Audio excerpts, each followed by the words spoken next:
Hey, Derek Snow here, the voice of Real Boismortier and Black Clover. That's right, the captain of the Aqua Deer Squad. Where is Charmy? Oh well. Welcome to Anime Egotists.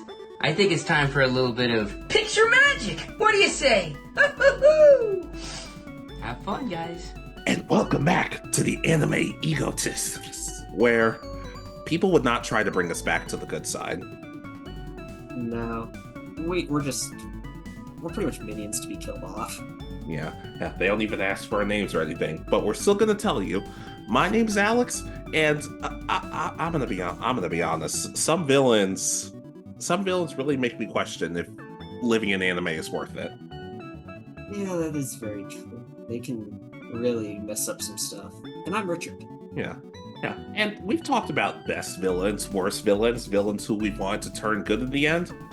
And a lot of villains do need to be stopped, and so the hero can save the day.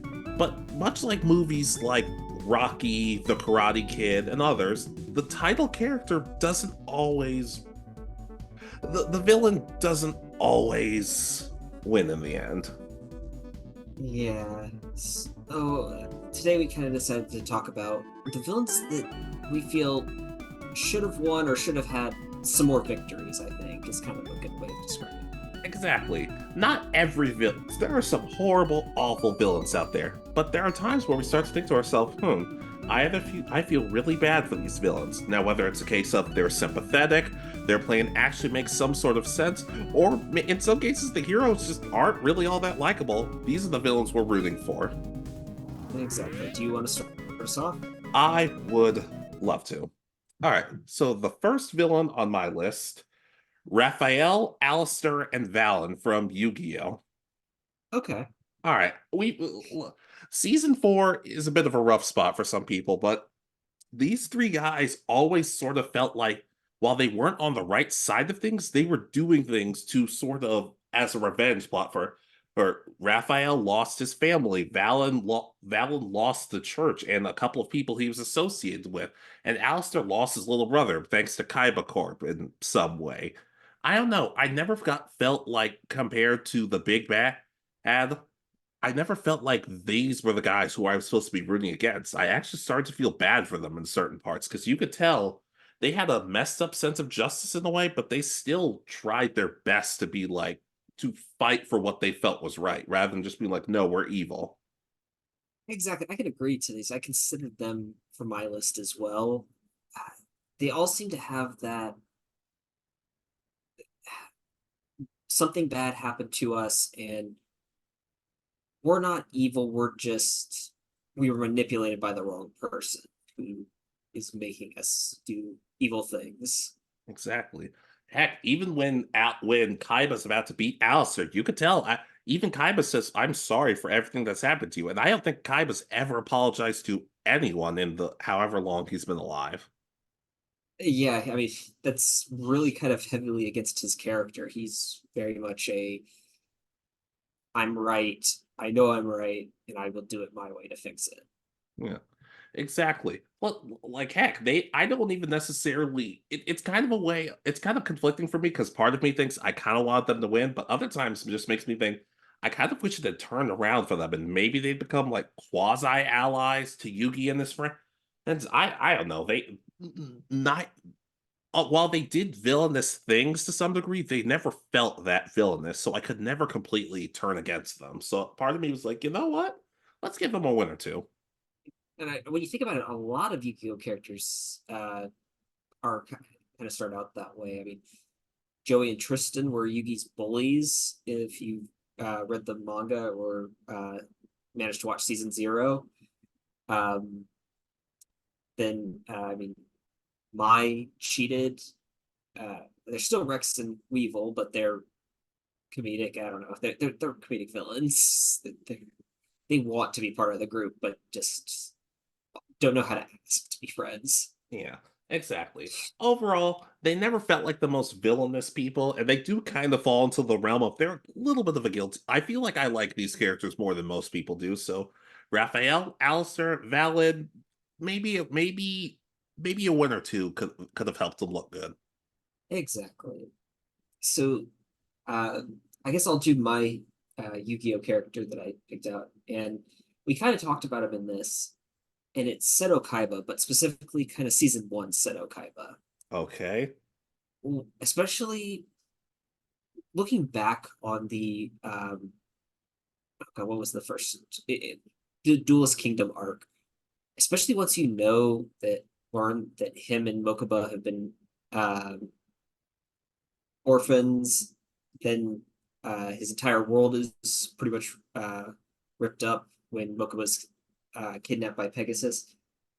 Looking back, I feel like he probably should have won in the end. And I know it's to set up Yugi as the king of games and all that, but looking back, I kind of wish Kaiba had won and beat Pegasus to save Mokuba, because I feel like that would have, I don't know, pushed that next step for Kaiba and shown that he's not necessarily all self-centered. He still has very much cares for his little brother, and that's what gives him his humanity.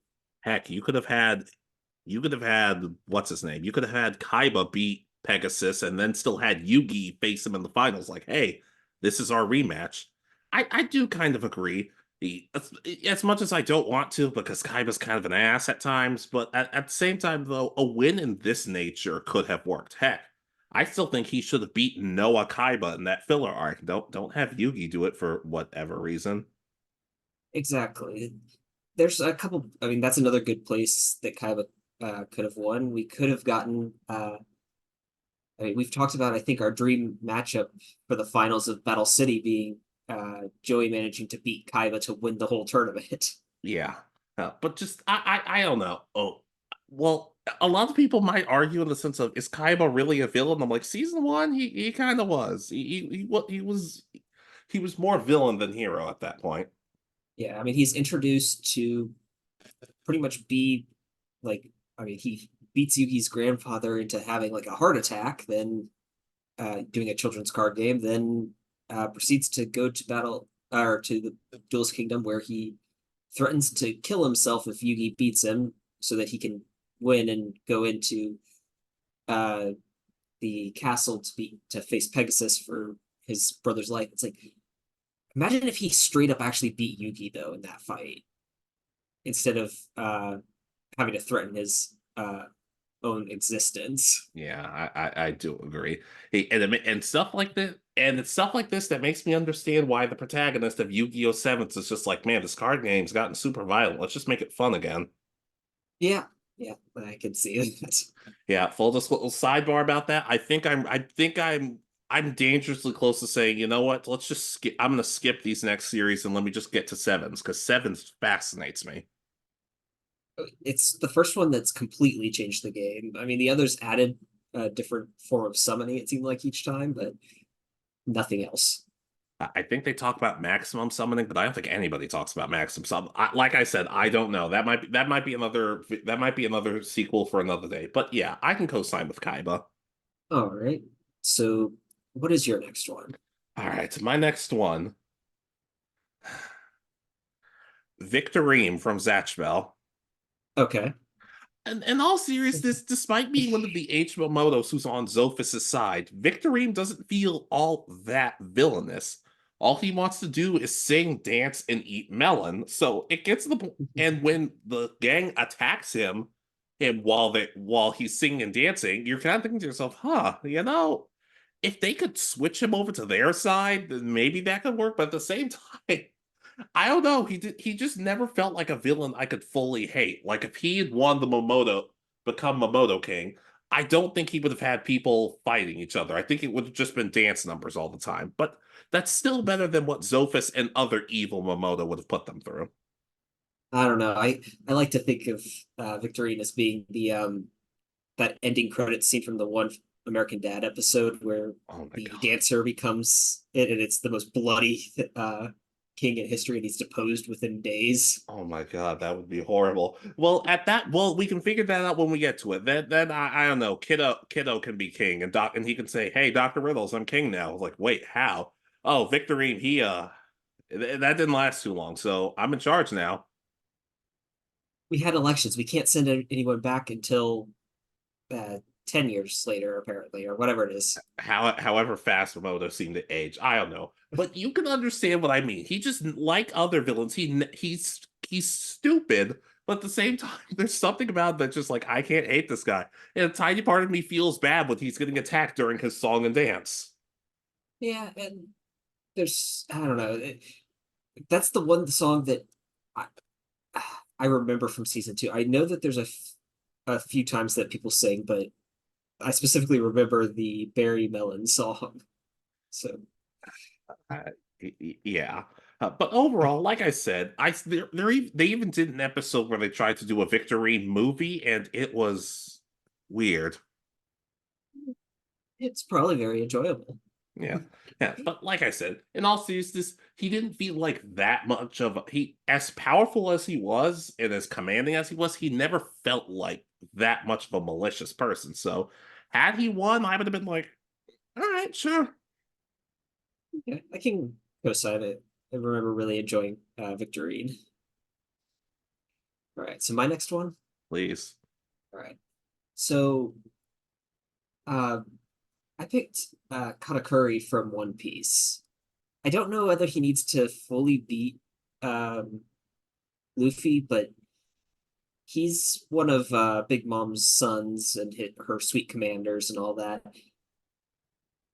But and yeah, so he's working for one of the big bads of the series, but he's really only protective of his family. That's his whole kind of mindset. And it's like, is he really that much of a bad guy? He pretty much only time when he was a kid attacks people when they beat up on his little sister and hurt his family. And he tries his best to not have favorites and stuff, but he kind of does in his family and stuff. And it's just he's actually a really nice guy, but then of course working for Big Mom and her being his mom, he has to be a bad guy. Yeah. It kind of reminds me of Kevin Owens in WWE because when he's a bad guy, his motivation isn't, oh, I want to be the best so I can assert myself. It's like, I want to be the best so I can provide, get paid, and provide a good life for my family. So you're like, huh, I'm kind of liking this guy before he just starts destroying people. But at the same time, though, when you have a motivation like that, it's hard to root against you. Exactly. And I mean we get little scenes. I think this is more of a victory that he should have had like in his flashback. We should have seen more of his fights against bigger, stronger opponents, people that we would kind of recognize that show why he's worth 1 billion berries, which is the currency. So, are you saying it would be a case of like when Chaz went to North Academy in Yu-Gi-Oh, and he and he dueled like 50 people at once, and just an episode or an arc like that that just shows, oh God, this guy is a threat. Yeah, because we get him and Luffy's fight where Luffy spends most of the time running away. We get a couple flashbacks where he faces kind of no-name guys. I don't remember if they even have names. They're just shown that they were beating up on one of his sisters, and uh, he shows up and beats them up defending his sister. So it's like little stuff like that, and realizing that his mindset is that his mom wants to create a world where everyone is accepted. That's why like she has kids with every single race, pretty much. It's a Yeah, twisted way of thinking, but I guess I can understand it. I root for him more than I root for Big Mom, though. exactly. That's what I'm pretty much getting at. Is like he could have had a victory, maybe even if it was just a draw between him and Luffy, not an outright victory for Luffy, and then that way Luffy still looks good. He's up to this level. He could still grow though. That way, the next arc where he is now beating commanders of Kaido and the Wano arc, and then he eventually reaches that level in the arc still, it could all still kind of work. Exactly. Hey, I can co-sign on to him though. I liked him. Yeah, he's a really interesting character, I feel. Yeah, I agree. All right, so your next one? Android 21 from Dragon Ball. Okay. All right, I never like most villains on these lists, I never felt like she was nearly as sinister as like Dr. Gero, who was out to kill Goku. Who, like, a lot of her memories are kind of scattered, and even to this day, some of Android 21's memories are not fully intact. but it felt like it always is heavily implied that she was brainwashed and kind of brainwashed and altered by Dr. Giro to the point where you're like, I kind of want part of me wanted Giro to live a little longer just so she could deal with him because there's just a lot that happens with her, and the idea that she's Android 16's mom and she's very, despite being a villain, is very, very kind to him. At the same time, with her villainous side and wanting to kill a lot of people, you could argue that's not perfect, but at the same time, but you never really feel like she was fully in control at that point. But at the same time, a lot of the people she wanted to kill were Frieza, Cell, Evil Boo, and you're kind of like, are we sure we need those people alive? We can get rid of them. It's cool. Yeah, I this is from that side series, isn't it? That Side series, a side series, and one of the games. yeah, so I haven't I watched part of this series because I remember her being introduced, but that's about it, unfortunately. So I don't really remember her whole character story. So I'll co-sign, but this is something I've wanted to go back and watch, and I guess play the game would be an interesting one. Yeah, like I said, you just even when she was like fully going psychotic, I always felt like I don't know why she was one of the more interesting psychotic villains in anime because I always just looked at her and like I fully believe it never felt too over the top. It felt like this is a believable amount of crazy, and it's a little unnerving. Also, the idea that if Dr. Giro and her were married, everybody thinks she's gorgeous. Dr. Giro, you're not. How did this happen? Yeah, and I'm guessing it's kind of implied that either he was better looking when he was younger, or he manipulated her. I'm probably going to believe that. It's like I said in that one video, I'm like, Android 21, you deserve better. Try Yamcha. Yamcha could use a win. Yeah. He's not a villain, but he needs he could use a win. Well, so speaking of Yamcha, he was specifically Desert Bandit Yamcha from the very first arc of Dragon Ball was on my list. Oh, goodness gracious. Because thinking back on it, I don't know if Yamcha's actually won a major fight in the entire series. He may have won their first fight against Goku, but I feel like he was pretty much on par with like untrained Goku at this point. And that's a little upsetting when I think about it. So it's like maybe have him win, steal their Dragon Balls for a little while, and then Goku has to kind of grow to re-achieve to reach the next level to beat Yamcha. But at least give Yamcha a win here, because it's maybe his only one. Yeah, as sad as it would have been for me, for someone to say, "Oh no, it's Yamcha's only win," it still would have been something. It still would have helped me feel a little bit better about him. Heck, you could even have a moment where he kind of like because Goku's pretty naive at times, so maybe he beats Goku by tricking him or something. And tiny part of him starts to feel guilty because even if he was a bandit, he wasn't a full-on monster or anything. Yeah, I mean his whole mindset was just to make some money so that he might feel more confident to get a girlfriend, which he gets at the end of the arc anyway, because that's when Bulma and him start dating. So Yeah, we don't have to talk about that. hey, they survived like 8 years until Bad Boy Vegeta showed up, and then Yeah, the just little thing. Apparently, the both the voice actresses for Yamcha and Bulma were like, we actually did not like that our characters were broken up. We actually kind of liked them together. I'm like, when the voice actors are saying there's a problem in the writing, maybe don't do it. yeah, I could definitely understand that. But I put specifically Desert Baby Yamcha. He turns good pretty fast, but I feel like he should have had more wins and been more of a threat to Goku to start. But it feels, from what I remember of the original Dragon Ball, he's already like barely able to win at all, and I think he does cheat to get Goku to stop or to beat Goku. So You've seen more of Dragon Ball than I have. I can't help you there. yeah, it's been a long time since I've seen the original series.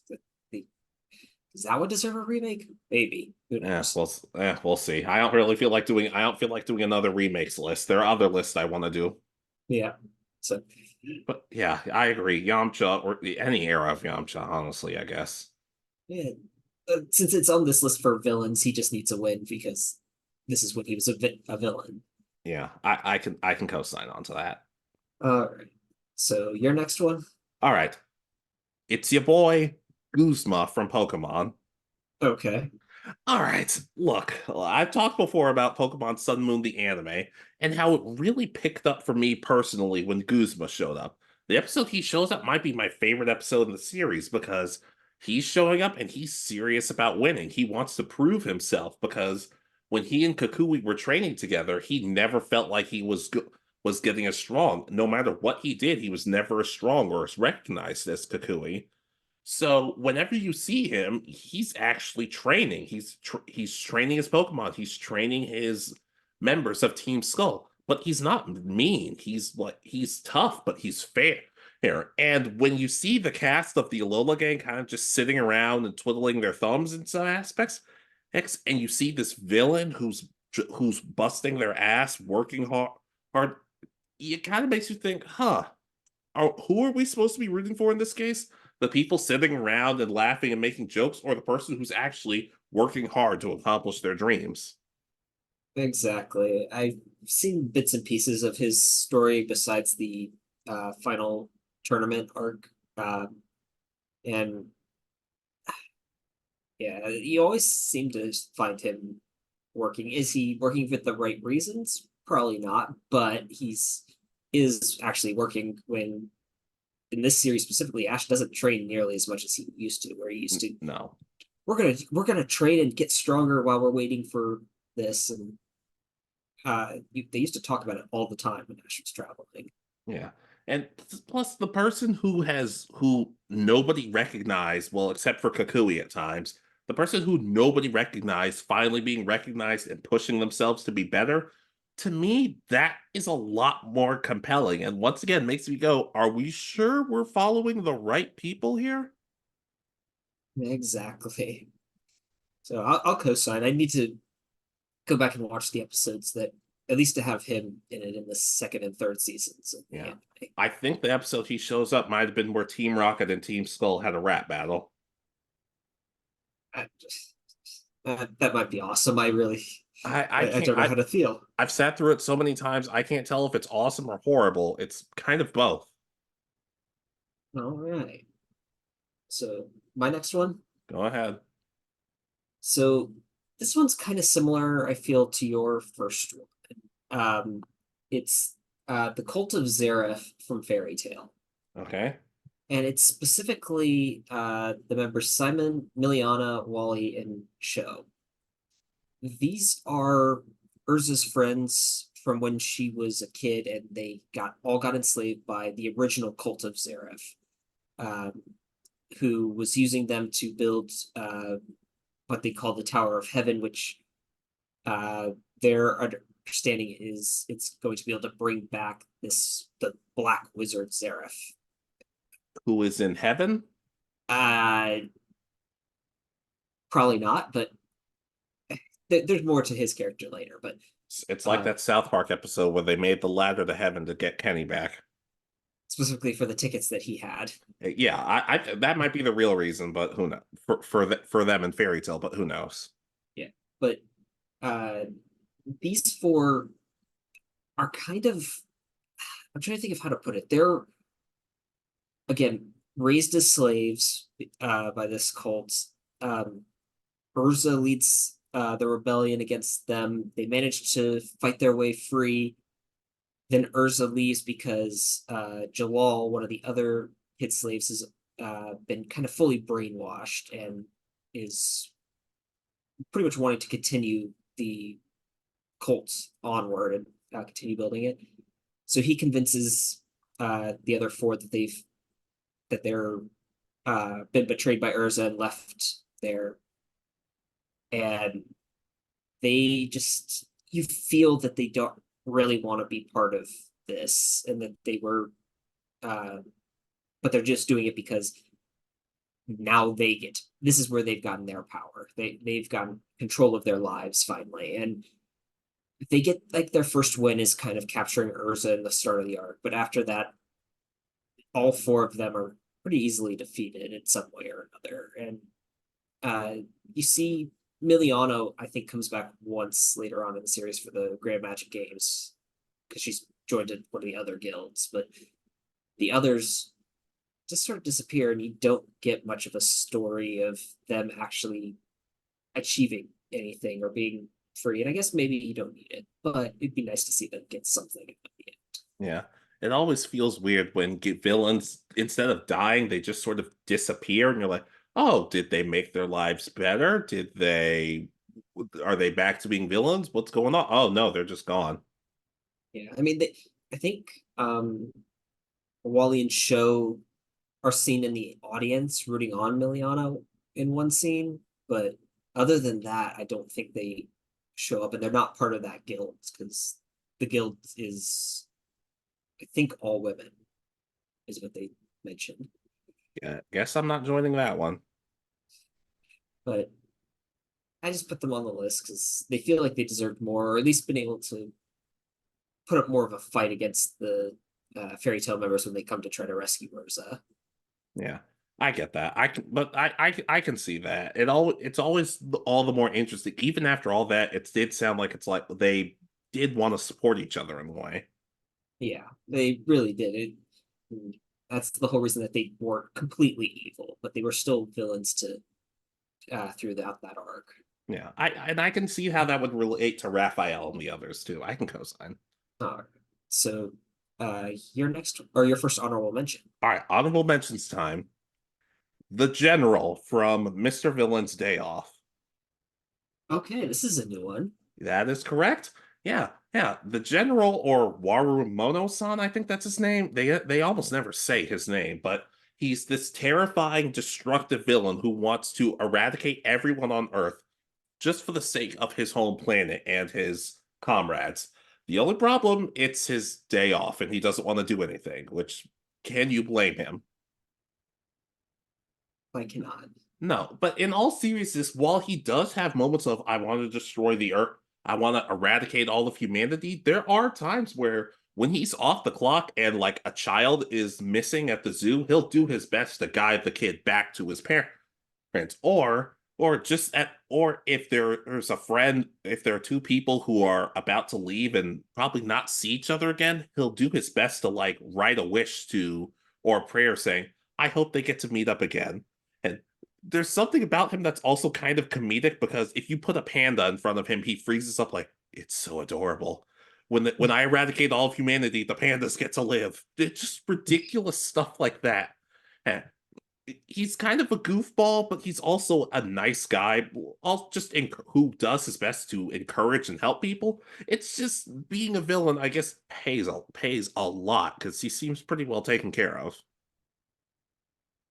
This sounds like a very interesting character who is really doing what he has to save his own people, which I can understand and respect, versus villains who are just there for just plain out destruction, which seems to be a lot. Yeah. There's even an episode where he kind of decides, okay, I'll let one human live. This little kid who I met who wants to become a veterinarian and help animals. I'm like, respect. He's got to help the pandas, of course. Well, yeah.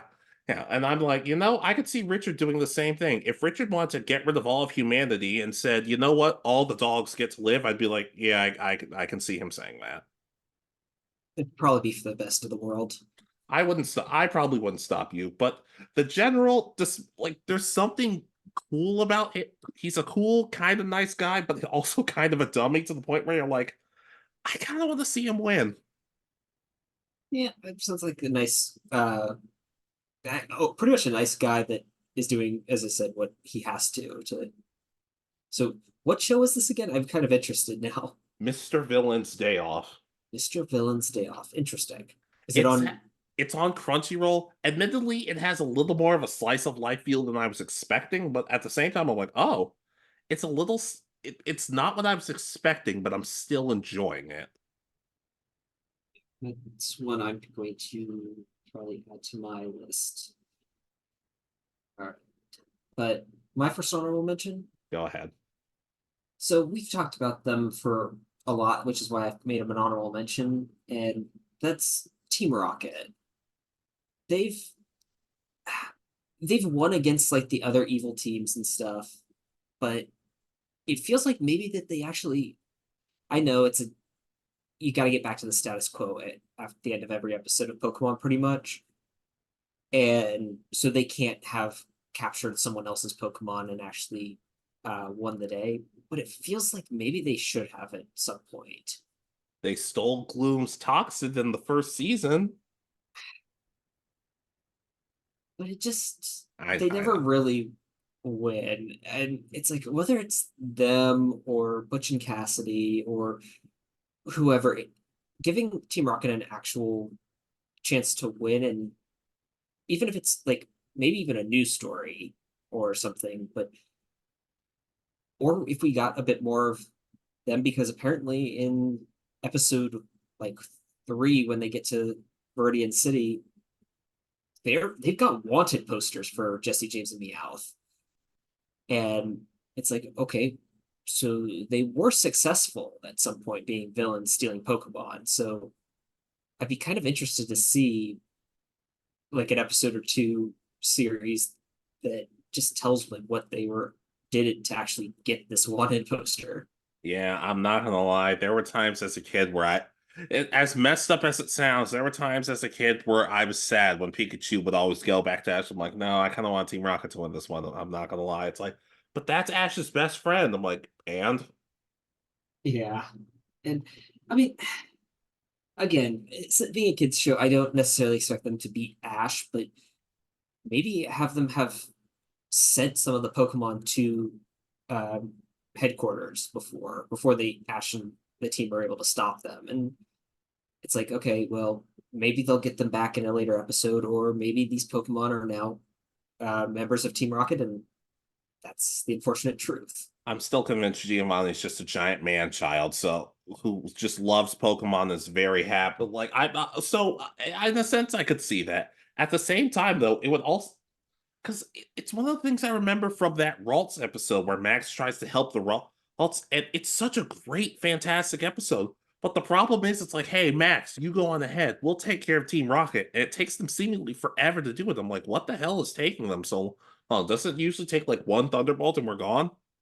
Exactly. So it's there's so much that Team Rocket could have been to make them feel more threatening. They seem to evolve too much into a joke. I love them, but they were whatever they showed up. It's like, okay, how okay, do we have a 5 minute fight or a 2 minute fight kind of feel? But as long as they would keep their process of, hey, we're bad guys, but we do have moments that show one, we care about each other, and we're willing to help Pokemon when we need to. As long as they kept that, them getting more wins would have been cool too. Yeah, I mean, I would have loved that maybe an episode where if they were had wins and then they discover that some of the Pokemon that they've sent are being heavily mistreated by whoever they're sending them to, so they literally go and rescue the Pokemon themselves, and then maybe they keep them with Team Rocket, but as send them to other team members that they actually trust to help treat them well. Yeah. Still, Or send them to James's grandparents. yeah, that could work as well. Heck, them being the ones who act. Everybody says they want Ash to do it, but them beating Giovanni and putting him in his, I guess, in prison forever or something like that would have been awesome. I don't care about Ash doing it. It kind of would need to be Team Rocket for me. Yeah, I could definitely see it being a whole story where they discover that the Pokemon are being, let's say it's they've redeveloped this from the Whirl Island Team Rocket story where they put items on Pokemon that pretty much turn them into rabies machines and they can attack super violently, and uh, something like that where they change the story where Team Rocket's where Jesse James and Meowth betray Team Rocket to save the Pokemon from this fate. Yeah, exactly. But I can agree with that. They could have used the win as much as big of jokes as they are. I mean, as I said, they do a good job when they end up being heroes secondary to like the Ash group and battling like Team Plasma. I know that they beat them a few times in the series, and then just so there's ways that it could have worked. Yeah, I can agree. I agree with that. All right. So your next honorable mention? Erica and Free from Soul Eater. Okay. Yeah, as much as I like picking on Erica, and she 1000% deserves it, at the same time, though, they were both kind of. Erica was kind of just fighting for the freedom of witches. She didn't seem nearly as malicious as as some of the other witches. And she seemed close with Mizune, whatever the mouse thing was. I'm not going to pretend like I cared about Mizune, but I don't know.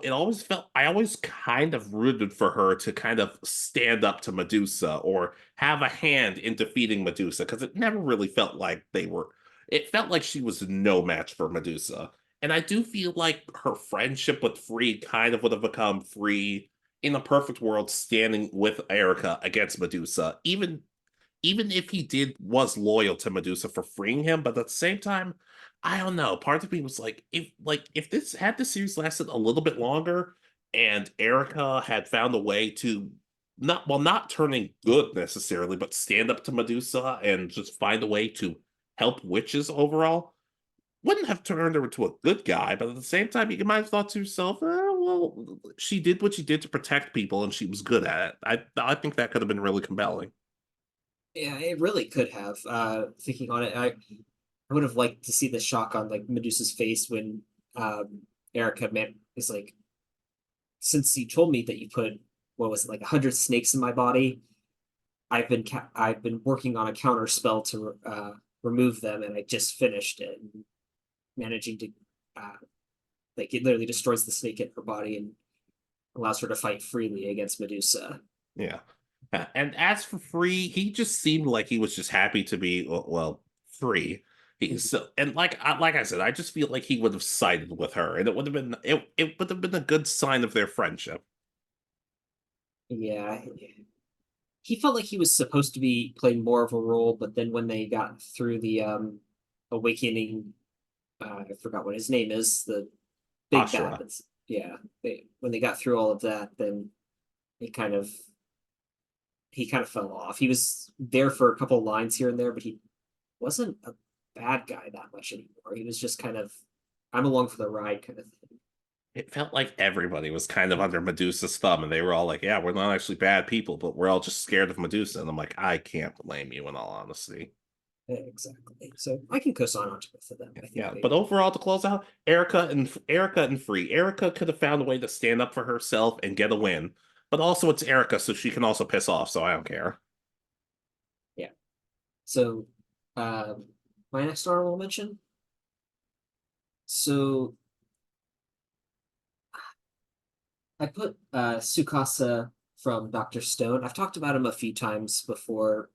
He's the kind of he's brought in to be the fighter for Senku and his team at first, but then he has the mindset of we need to if we're going to rebuild the earth, we need to rebuild it better. So I'm going to destroy pretty much adults or anyone I feel wasn't right for the world. And when you learn more about him and the fact that his sixth sister used to love collecting seashells, but then people started pretty much preventing him from doing it, and they were all adults. And there's other things that happen in his life that were, from what I remember, his father's abusive and stuff. It's like I can kind of understand where he's coming from of wanting to rebuild the world with less of those that he feel caused the issues and the pain in the previous one.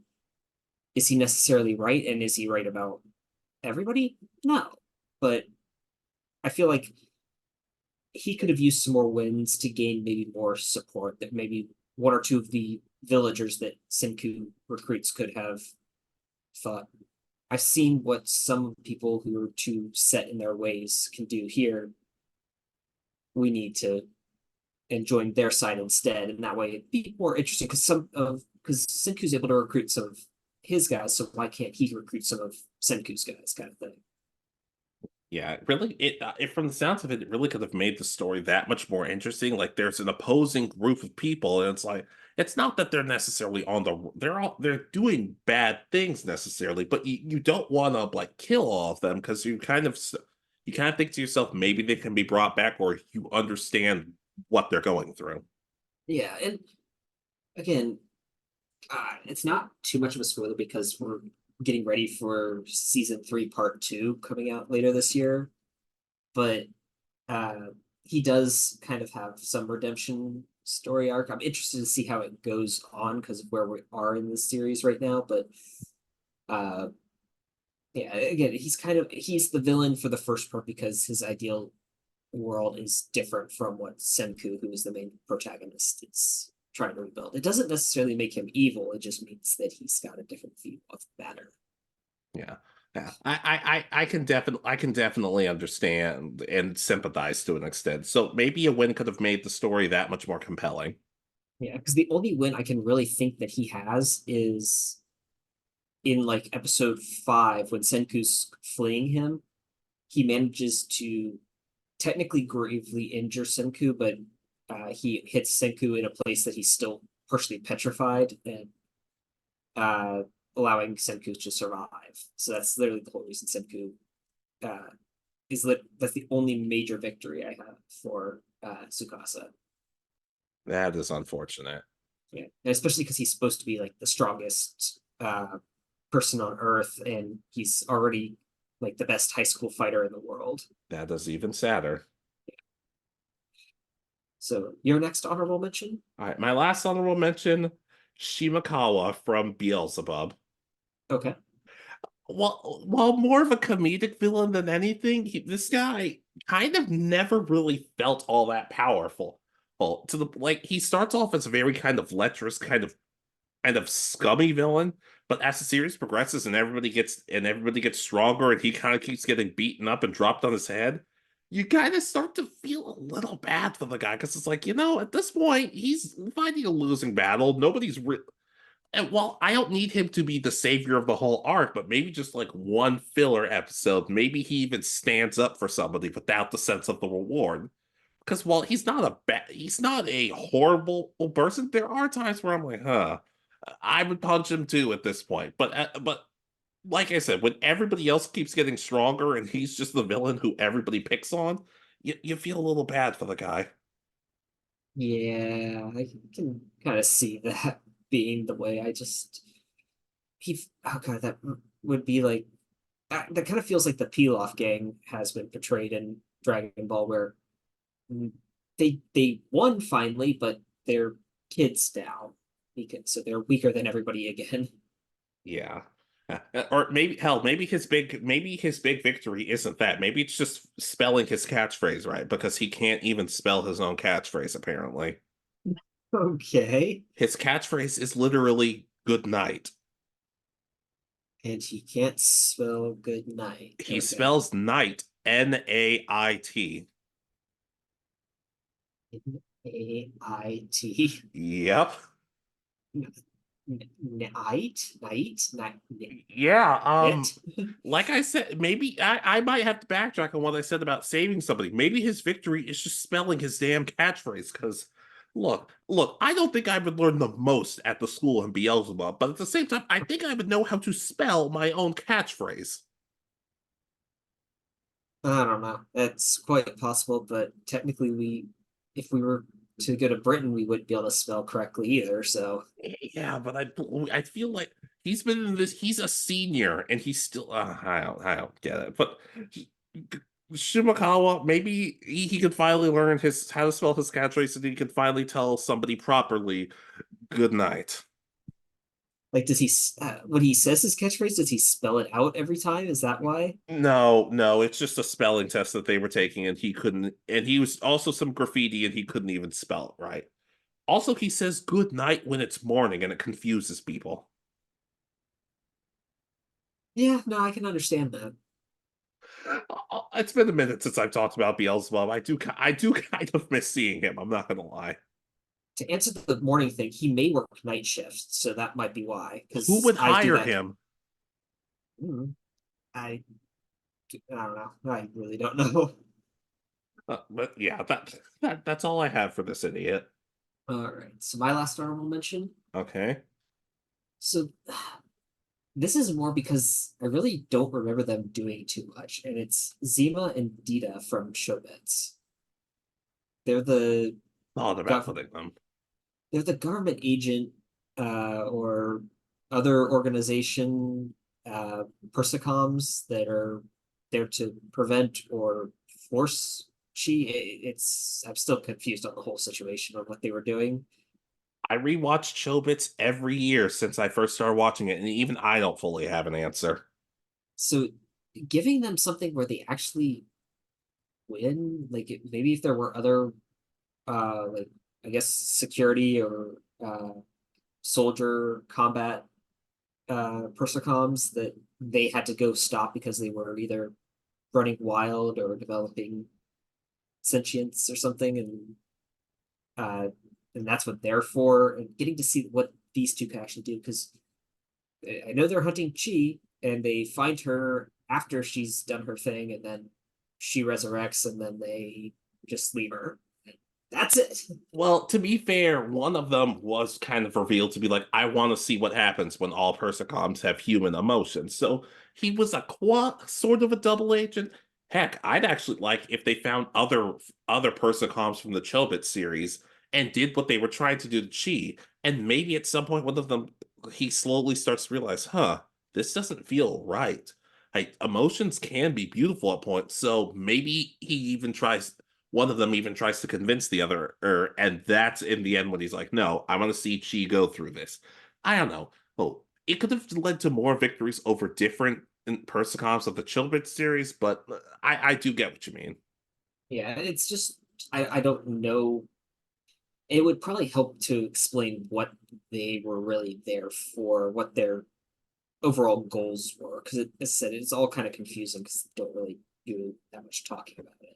Yeah. Then again, I don't know if I can fully co-sign because I don't like people trying to mess with Chi. She's too likable for me to root against her. I'm not even necessarily say that. It's just I guess wins against other persicoms, or just to explain what their goal is. I'll allow it. That way, when they go and she wins, or they do what they do at the end, it makes more of it fits more into the overall story or something. Yeah, I can agree with that though. I can't co-sign on to that. Even all these years later, I still don't fully understand them. Yeah. So, as I said, this one's more for story purposes. Hmm. So, your final one. It's times like this I really wonder, why am I siding with the people who are supposedly the good guys? Dr. Maruki from Persona 5 Royal. Okay. I honestly don't get it. Like, Dr. Maruki starts off as the new school therapist after the whole Kamashita business. He does his best to kind of learn more about the students and actually does a thing where he talks to everybody. Especially people like Futaba, who doesn't even go to Shujin Academy. And we learn that while he's working on cognitive research, but like seemingly every scientist in this game seems to be doing, we learned that he had a girlfriend who was going to marry, but somebody ended up stealing her research and basically mentally breaking her. And he wants to put her in a sort of utopia where none of that ever happened. And it leads to the fact that, oh, she forgot all that happened. She's living a happy life, but they also never met thanks to the side effects from it. And you can tell just how horrible it is for him. And not to mention, when he creates this utopia, he puts everybody in it. Ryuji never gets his leg broken and never deals with Kamashita. An and Shiho still goes to Shujin and is still best friends with An. Futaba still has her mom, Morgana's a human, and everybody seems like they're living a perfect life. But the problem is that Joker and Akechi are both like, this is a false happiness, and you're putting people under it. That's not right. And I'm thinking, everybody seems happy. It's not just some superficial nonsense. He actually took the time to learn about everybody's individual problems and found a way to fix them. Is it going about it the right way? Not necessarily. Does one of the Phantom Thieves, Yoshizawa, kind of freak out over it because she wants to live in this perfect world? And is it healthy at times? Not fully, but at the same time, it feels like he's doing all of this, and you feel sorry for the guy because the Phantom Thieves are like, no, we have to stop you. And I'm like, if I was on the Phantom Thieves, I'd have to jump ship. I'm like, no, I'm sorry. I'm sorry. This guy is a bad guy, but he's doing more to help anybody than pretty much any other villain is. Yeah, he's doing. I don't know. He's doing bad for the right reasons. I think is the right way to say it. Yeah. And during one of the last parts, he even tells them, "Look, I really don't want to fight you guys. I'm not going to hold I don't want to fight you guys, but this is kind of what I feel needs to happen." And he's more peaceful about it, despite the fact that he is in fact the final boss. And you just hear him breaking down the end when the thieves are about to beat him. He's like, "Why? What am I doing wrong? I'm trying to help people." And you're like, "Okay, seriously, who is the good guy in this scenario?" And I know there's a way you can pick it so he actually wins and everybody lives happily ever after. But if the villains tried to make it so everybody's living happily ever after and the heroes are trying to stop that, who's the good guy in that scenario? Again, it's just so weird because is it a true world that they're living in? That they Still, but that's the thing though. The Phantom Thieves are the ones saying, no, we don't want to do that. I'm like, yeah, but what about every other person in the universe who's like, huh, I'm really happy living with this. Oh, my dad passed away a few years ago and now he's back. Heck, I don't know. It just seems like they're making actually, it's not even them. It's Joker making the decision for everybody else, and everyone's saying, well, we'll follow your lead, Joker. Like, no, this is a conversation that needs to be had. This is not just a simple, all right, everybody side with Joker. Just it doesn't help that he's a really sympathetic character, and with everything going on, I can't hate the guy. I can't be upset when he wants to do what he wants to do. I can co-sign. I need to. I've got it on Steam, so I need to play it on this computer soon. But so I can actually know the full story and more than I know from just the anime that only covers the original game. But yeah, Dr. Maruki was in the right. He was in the right. All right. So my final one, I think you'll agree to this one that he needed a couple wins would help build him up even more than how much I think we like him already. Kimimaro from Naruto. Yeah, I mean, it probably would have resulted in Gara and Lee dying, but let me hear you out. Well, I was thinking that maybe the way he changing how he dies and it literally being that he's about and it may already happen this way and it's been so long since I've seen this fight, but that he almost strikes down both Gara and Lee at the last second, and then he literally dies before it can finish the attack, and that's what stops it. But Yeah, that's exactly what happens. so keep that, but maybe have him part of Konoha Crush. Maybe he's helping uh defend the Sound 4 from uh Konoha, or maybe he's part of the group going on a rampage and literally beating everybody up, and the only reason he stops is that he has to retreat due to his illness getting worse. I would honestly count as useless as they already are. Him beating up some Anbu would have been kind of cool. It would have been a lot better than them just saying, "Oh, we have to protect the third Hokage. Let's just stare at the fight." Even I know they couldn't do anything, but you know what I mean. Yeah, but or seeing him go rob the try to steal the scroll of seals from Konoha or something. Having some major story elements that tie in with this character that we see like once lying sick and then once leaving the base, and then he fights three characters. I still think in the end, though, they could have found a way to maybe make him a good guy because he didn't seem like he seemed twisted by Orochimaru, but at the same time, if you were to tell me I think Himimaru could have been a good guy in the end, I would not disagree with that.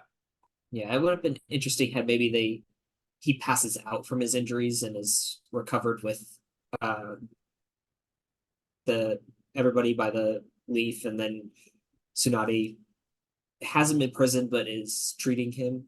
Imagine if he like I've grown on Sai. Sai is a better character than he was when he first was introduced, that's for sure. Damn right. But imagine if Kimimaru was revealed to be the person being brought in as the Sasuke's replacement. I would be a little scared. I'm not gonna lie. But think about it, like they literally switch places. Kimimaru realizes that there was stuff that could have been done, but Orochimaru was just throwing him away kind of mindset is from that, because Tsunade was able to heal him and heal his wound or his illness or whatever it was. Yeah, I do agree though. Heck, much like Gaara, I see Rock Lee forgiving him very, very quickly. It's like, no, it's all right. And they have a kind of weird friendship. Yeah, I could see Kimimaru hanging out with Team Guy just randomly. It's like, I really liked your drunken fist. Yeah, Here, fight me again. Yeah, and Might Guy gives him a pair of tights, but he shreds it with his bones. Like, no, I don't know. I don't want this. Yeah, but I could see him being, I don't know, he wouldn't be given like any ranks or anything, but he could be like a kind of a mercenary that's part of the Hidden Leaf. He supports them, but isn't necessarily a Genin or a Jonin or anything like that. Yeah, and while mercenary doesn't sound like the nicest thing in the world, we all have to just remember the Hidden Leaf Village were not necessarily the good guys. Yeah, they did what they needed to protect their own, but that's not always means that you're the good guy. And sometimes they did even less than that. Yeah. Yeah, I'm starting to realize that maybe Zabuza was the good guy in the whole Naruto story. Especially in the last 15 minutes of his life. Yeah. Zabuza and Haku were the real heroes of Naruto, and, well, Choji and Shikamaru too, but nobody else. Nobody else. No, they're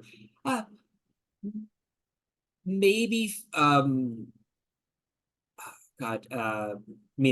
and Kushina. They weren't too bad either, but it always bothers me that Naruto yelled at his dad for everything, but the second he saw his mom, he hugged her. I'm like, oh, I guess your dad can just piss off. Cool, awesome. Yeah, but I don't know. Kimimaru, just whether he turns good or not, something more to make him feel more like a big threat when he shows up to stop Naruto from pursuing Sasuke. Yeah, even if he did not most of Naruto's clones. But I can co-sign on to that. But also just more Kimimaru too, but that would have been fine with me. Yeah, it's such an interesting power that, like, him being the last of his kind and being killed off is really disappointing. I